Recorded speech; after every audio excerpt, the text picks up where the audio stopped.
Kita beri tepuk tangan yang meriah. Terima kasih Kepala Balai Besar Pelaksana Jalan Nasional Palembang. Dalam kita pembukaan ini nanti, pembangunan ini mahal. Palembang, yang terhormat Bapak Dr. Haji Ahmad Najib SMH, disilahkan berikan tepuk tangan yang meriah.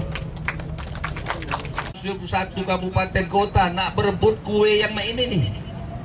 Jadi bersyukur kepada semua pihak, khususnya pengguna jalan dan masyarakat sekitar, diiringi ucapan terima kasih atas berbagai saran maupun. Yang ada lagi Sikok, Simpang Polda. Saya ingat waktu itu Aidil Fitri. Ya.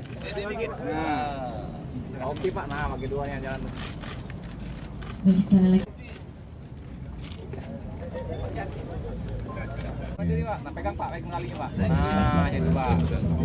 Baik, kita mulai dengan titik kumpul. Sama-sama. Lihat kamera Pak, lihat kamera sini. 3, 2, 1. Ya, boleh berikan tepuk tangan yang meriah Bapak Ibu hadirin yang berbahagia. Terima kasih dan Pak, kameranya.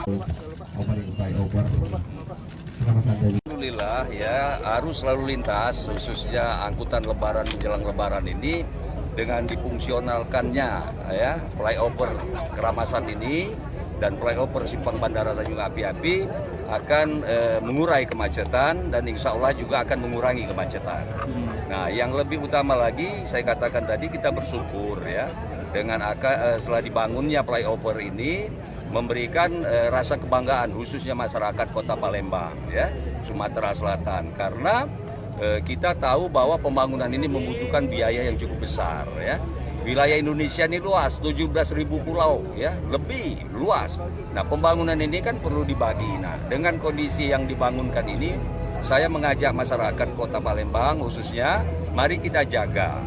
Ya, mari kita pelihara supaya pembangunan ini bermanfaat bukan untuk kita saja, ini lintas Sumatera, bila dari Jawa, angkutan barang, angkutan penumpang, dan yang lebih utama lagi dengan kondisi simpang bandara, simpang flyover di Keramasan ini akan membuka dan meningkatkan ekonomi juga. Misalnya selama ini macet, ngangkat duku misalnya, jual duku. Kalau dia macet kan busuk, ngangkat durian.